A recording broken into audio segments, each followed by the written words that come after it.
Hello, chefs. Today we talk reverse searing meat, the perfect sear, and tips for first-time restaurateurs. I am Mark Grigsby, your chef and guide through this experience, and this is the Incredible Discourse.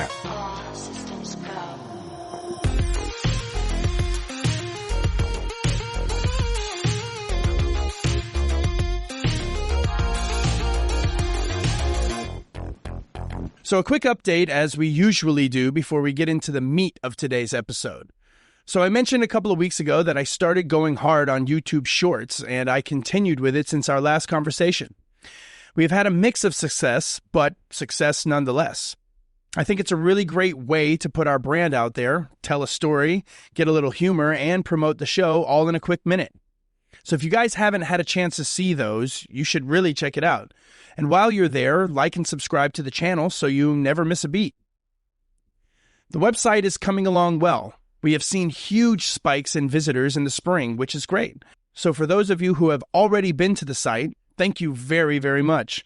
I really do appreciate your interest and support. I will admit, though, it is difficult to keep up with. I really want the site to be a hub of all things The Incredible Discourse, so I've been putting in quite a lot of hours to make sure you get a lot of content.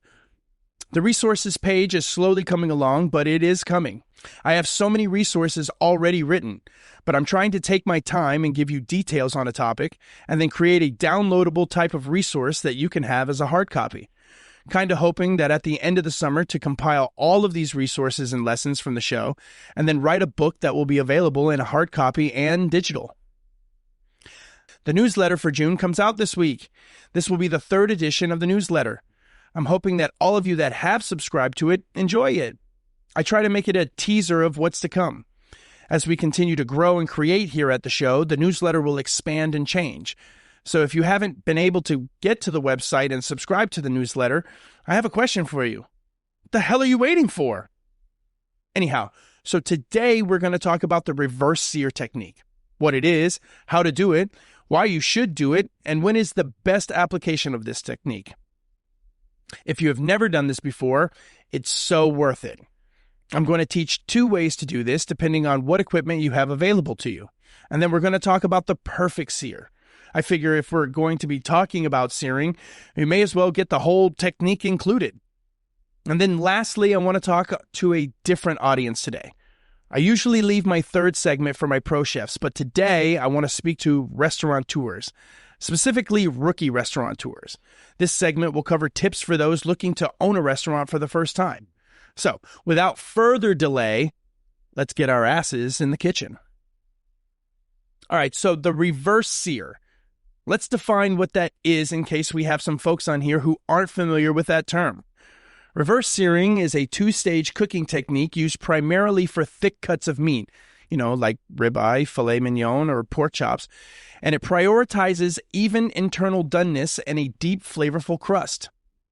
We do this by cooking these thick cuts gently at a really low temperature in an oven or by sous vide until it's right under your intended internal temperature. Then we rest it briefly and then sear it in a piping hot pan or grill to get that really deep crust on the outside. Honestly, if you have the time to utilize this technique, it's unbeatable when executed correctly. And either way, really, traditionally or reverse. I know not a lot of my home cooks have a sous vide machine just sitting in their closet to use, so using the oven is just as good. Some say the sous vide is better, but to me, it all does the same thing.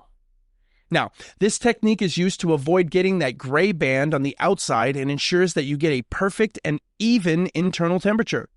It gives you a better crust on the outside because the low heat dries out the surface of the meat, giving you that superior browning. And we all remember what that browning is called, yes? The Maillard reaction. I know you all listened to that episode and was wondering why I hadn't pulled out the vocabulary yet. In the end, you get a little more control using this technique. Rather than racing against carryover heat, you're using it. So there are a couple of myths that go along with this technique that I want to break before we get started. The first one is that it's too complicated for home cooks. Look, the truth is that it's actually easier than searing from raw.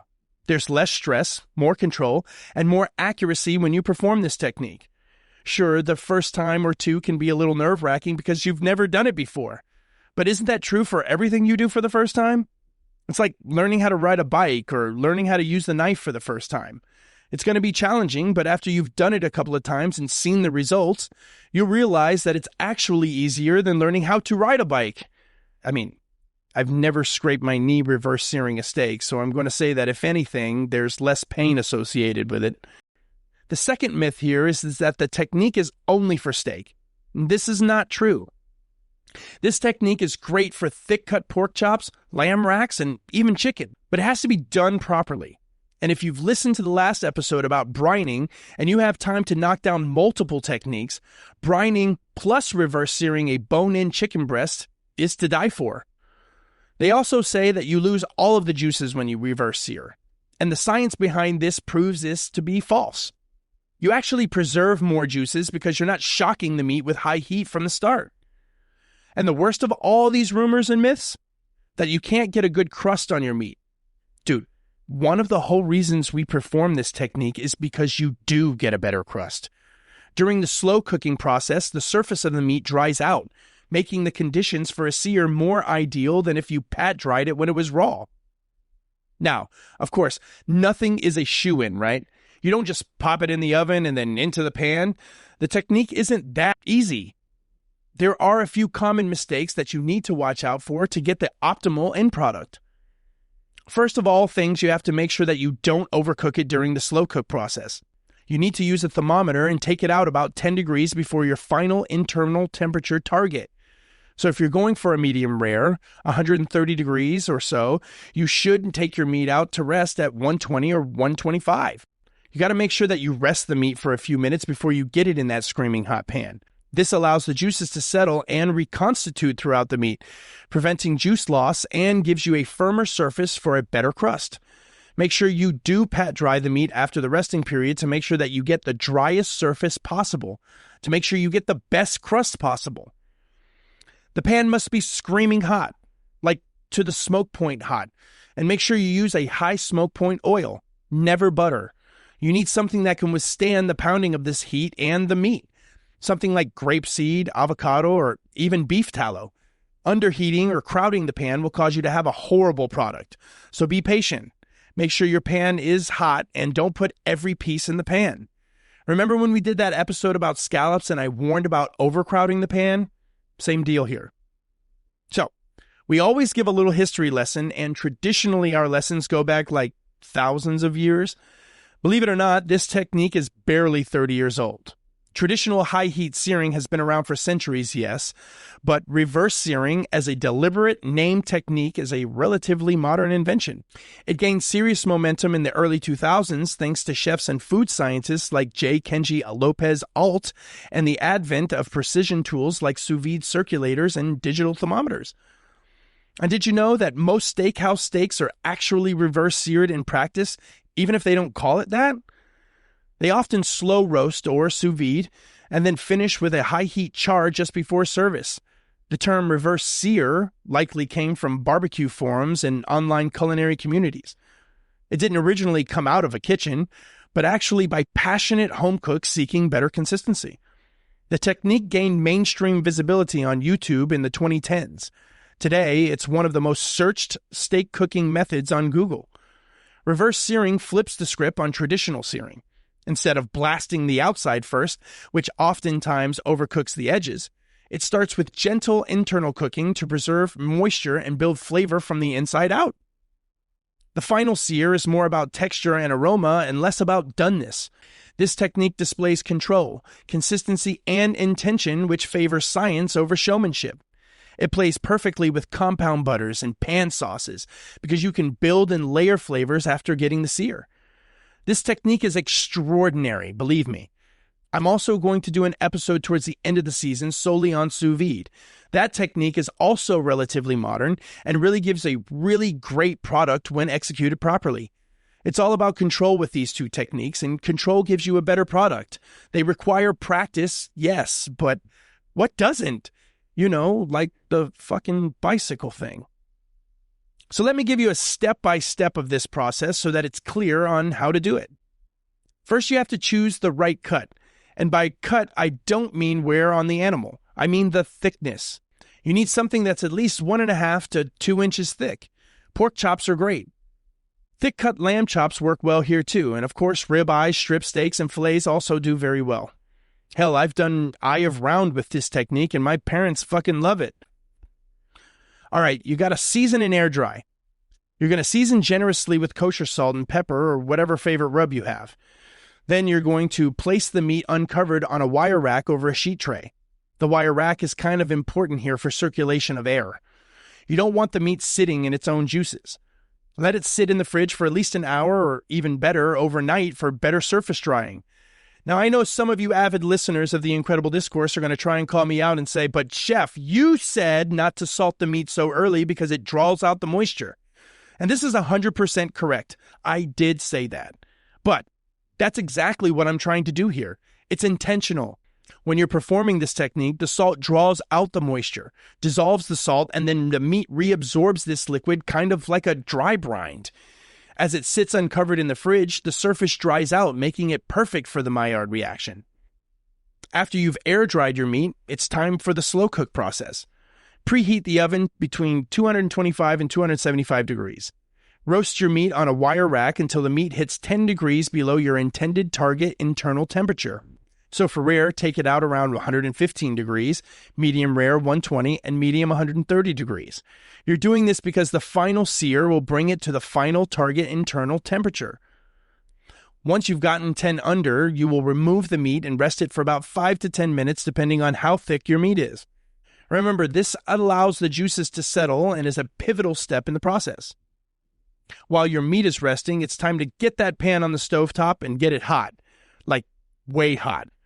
Cast iron works very well here, and I can put a link in the description for one that will work well with this technique. Now, add a small amount of your high heat fat and sear each side of your meat for 45 seconds to a minute until a deep brown crust forms. You could also butter baste your meat at this point as well. Now, when you finish searing, you need to check the internal temperature again using your digital thermometer. You should be between 130 and 135 for medium rare or 140 for medium. If you've reached this point, you've pulled it off. Now let it rest another 5 to 10 minutes and then slice. And there you have it. You've successfully reverse seared a piece of meat. Try this method and send me photos of your masterpieces on X or the website. If yours looks amazing, I might feature it on the website or the newsletter. And if you're not into taking pictures, that's okay, right? At least send me your thoughts on this technique, what worked, what didn't, and if you need some help, you can always let me know through these channels as well. So now that we have our minds on whatever a reverse sear is, I want to talk to my home cooks about perfecting the sear, the OG way to sear. And you know what that means. It's time for Food for Thought, or what I like to call Pro Tips from a Chef's List. So, the perfect sear. I want to talk about a few things that will take your searing game to the next level. There truly is nothing like a really good sear on a piece of meat or fish. I actually prefer my fish to be seared over any other technique. So I want to talk about some key points in the process and break it down so that we can all wrap our heads around what we're doing here. Heat control is probably the first thing that comes to mind when we talk about searing. You always need a rip-roaring pan, and this means a pan that has reached its smoke point. When you drop your protein into the pan, you should hear an instant, aggressive sizzle the moment it hits the pan. If it doesn't scream, it ain't ready. Dry surfaces always mean a better sear. Moisture is the enemy of crust. If the surface of your protein is wet, it's going to cause your meat to steam rather than sear. Always pat dry your meat.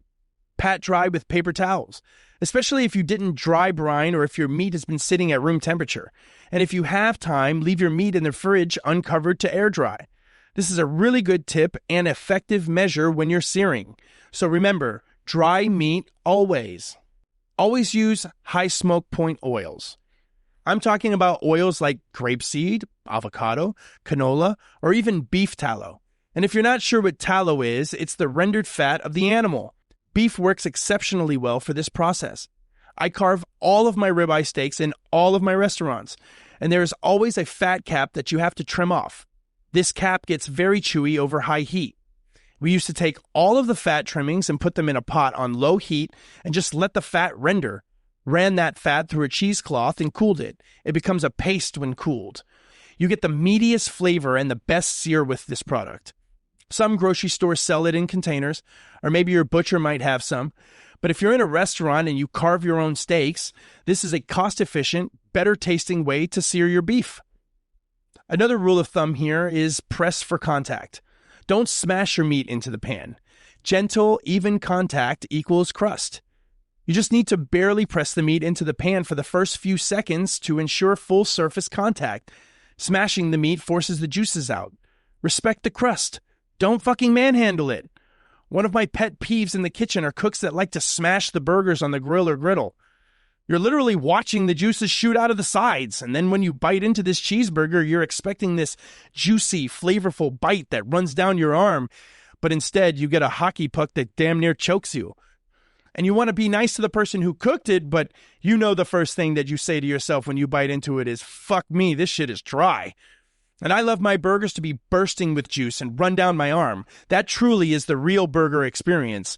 You know, when the meat is so juicy, the bread almost gets soggy. Yeah, man. That's my shit. Yeah. Burgers. Yeah. I think the most important part of the process is the resting part. You have to let your meat rest and let it rest before and after you sear it. You need it to be room temperature before you sear it, and you need it to rest about 5 to 10 minutes after you cook it to let those juices redistribute. If you don't do this, you will undoubtedly get a dry and stringy result.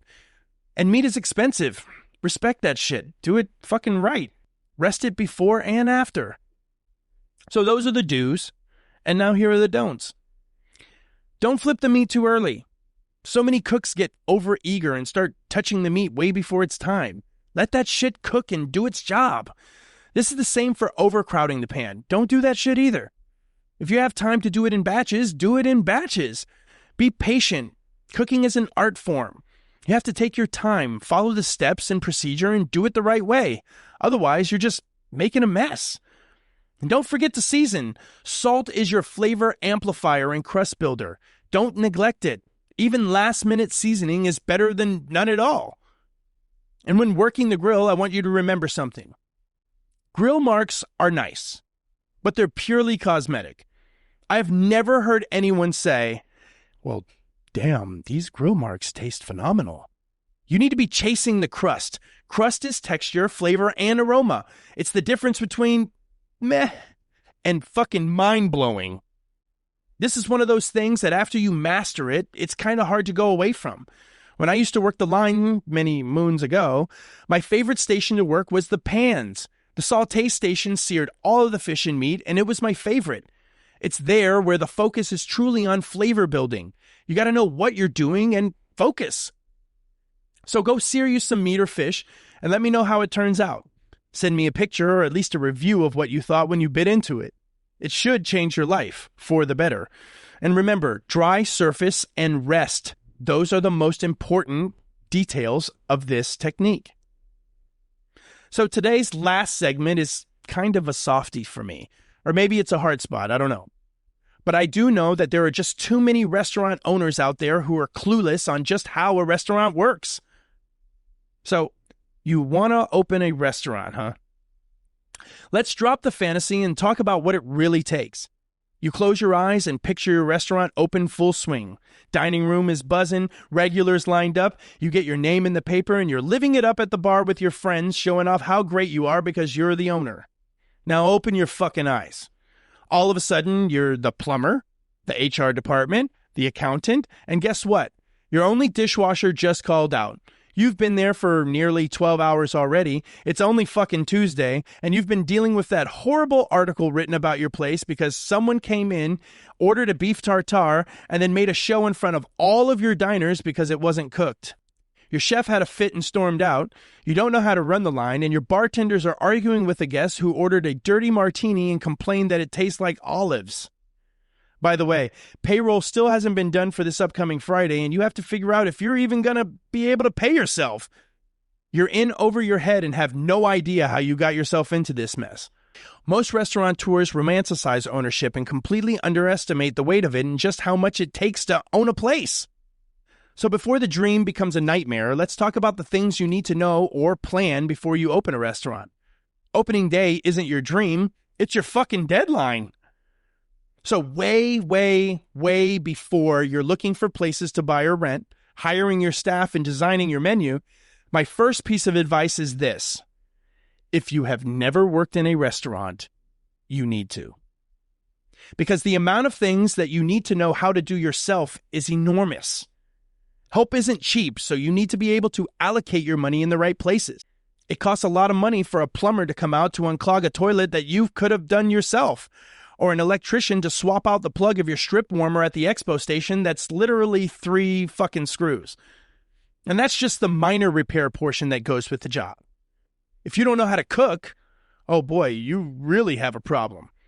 Restaurant employees are a breed of their own, and although they are skilled workers, they traditionally are not the most dependable. They often come with lots of luggage, whether it's a drug problem, a drinking problem, a gambling problem, a woman problem. I've seen it all. And there are a few straight-edge line cooks with no vices at all, and eventually at some point you get stuck doing the job. And if you're listening to this and you do work in a restaurant and you do show up every single day, you're one of the few, and I thank you. And most of all of these things that you have to deal with, you can learn on the job working in a restaurant. Experience goes a really long way in this industry, and you can't replace that with YouTube or hearsay. Working in a restaurant, learning and understanding the business can be grueling, but it'll also determine if you're cut out for it.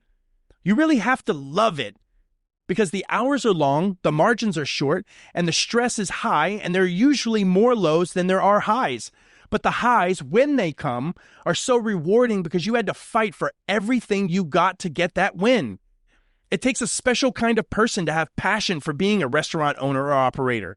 So go work in a restaurant for a year. Absorb. Work the hours. Work all of the jobs. Understand what it takes for a restaurant to survive. And if you love it after that experience, go for it. Restaurants work on systems. We spoke about the 5 systems that the kitchen runs on in the last episode, and I wasn't kidding. You need these things to be designed and tested before the restaurant opens. Recipe books, dispatch specs, prep lists, order guides, scheduling systems, all of it. Opening without these systems ready is like building an airplane while you're fucking flying it. Does that analogy make sense? Neither does opening without the systems in place. Prep will always take longer when your systems aren't tight. Systems help you set expectations and forecast what's to come. Set expectations early. Consistency is a system, not a fucking hope. And don't underestimate labor and prep time. I think this is one of the biggest things new owners forget to appreciate. They forget that great food takes time. There's no such thing as a 10-minute ticket time. Not for good food, at least. And if you're not serving good food off rip, you've already signed your own death warrant. Opening week labor costs always exceed projections. Training takes time. And you can't ignore training and standards. All respected restaurants survive on these things. You need to be a master negotiator. This is a skill. Quality ingredients don't always mean luxury ones, and there's a balance to it. Quality over cost. You won't be able to afford that prime strip steak if you're selling it for $20, but there's a give and take there. Depending on the place, maybe you can afford a slightly lesser quality steak, but be able to raise the price a little higher. Develop real vendor relationships. Ask for samples, price breaks, or bulk deals that don't let your menu become hostage to fluctuating prices. In my experience, breaking the case is usually more expensive than buying the case itself, and you got to know these things. How long will it last if you buy the case? What's the shelf life? Can I repurpose or cross-utilize this product? Can I freeze it? These are all things you have to know because you're dealing with money and profit. And if you don't know these things, you could potentially be throwing money away. And if you don't know what the term break the case means, you're definitely not ready to open a restaurant. Build the right team. I can't emphasize this enough.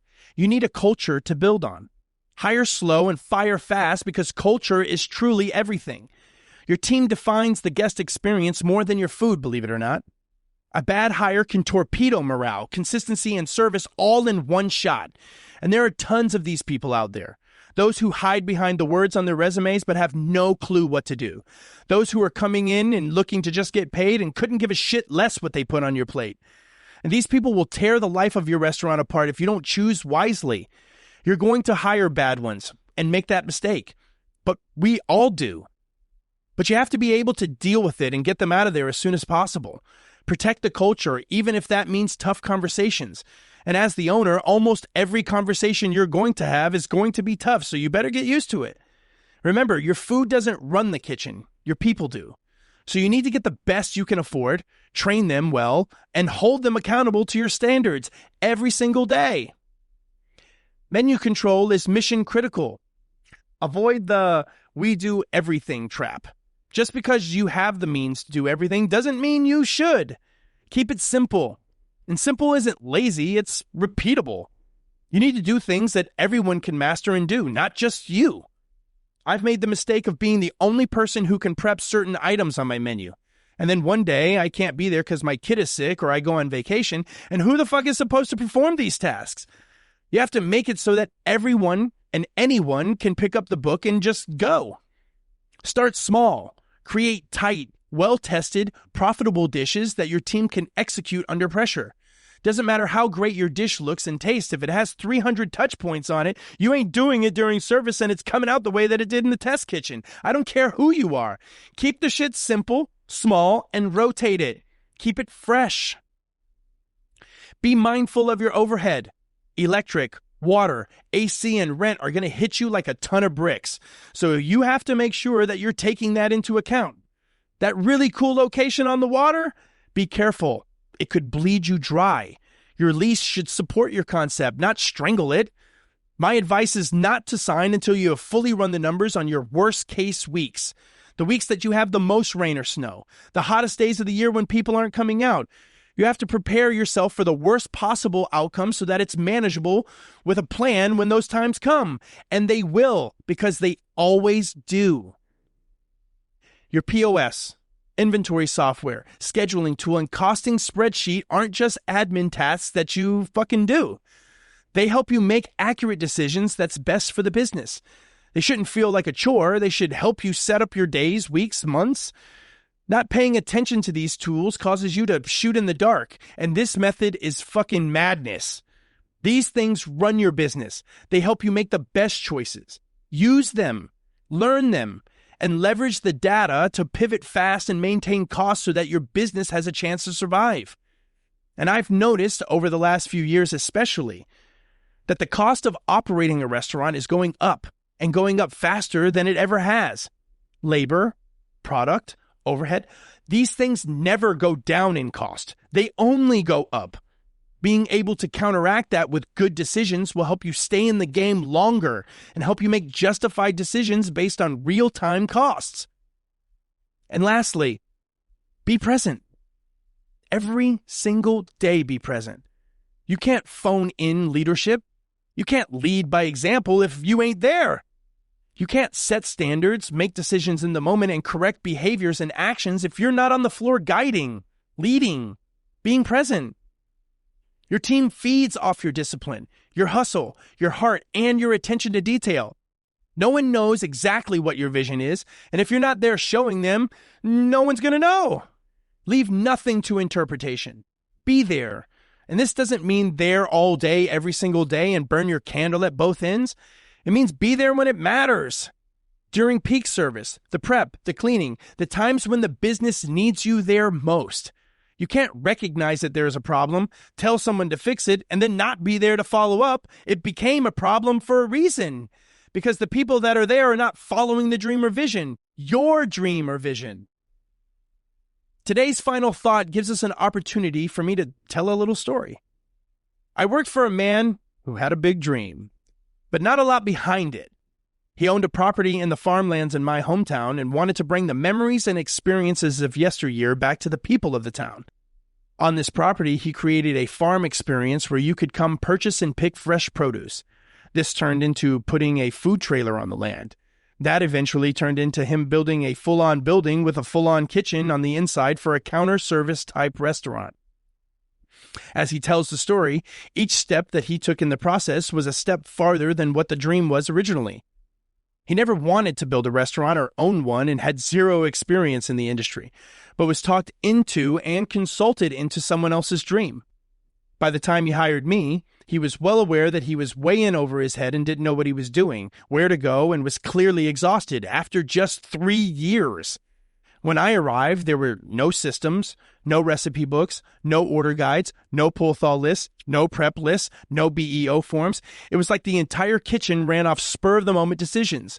The funny thing about the entire thing was that you could taste it in the food that the business was being ran by a bunch of shoemakers. I'll create a short detailing what a shoemaker is, but let's just say it ain't good. Anyhow, it was chaos. And the expectation was that everyone run around and try to do everything at once. There was no order, no rhyme or reason, because no one knew what the order was, the rhyme or the reason. They knew that the restaurant business was hard, so they worked hard unnecessarily because no one knew what they had to do and the business failed to grow. Ownership wasn't very transparent about anything either. They took forever to deliver KPIs and metrics so that the business could be gauged properly, and everything about how the restaurant was doing financially was kept under wraps, like it was a big secret. Money was being blown on stupid shit left, right, and center, and that didn't generate revenue. And all of the events that went well were bailed on after the first or second because they didn't see any immediate return on the time and money they invested into it. They wanted the large revenue, but couldn't focus on the little things. They didn't understand their demographic, location, the industry, and had a large expectation with very little patience. The one recipe they did have right? The recipe for disaster, chaos.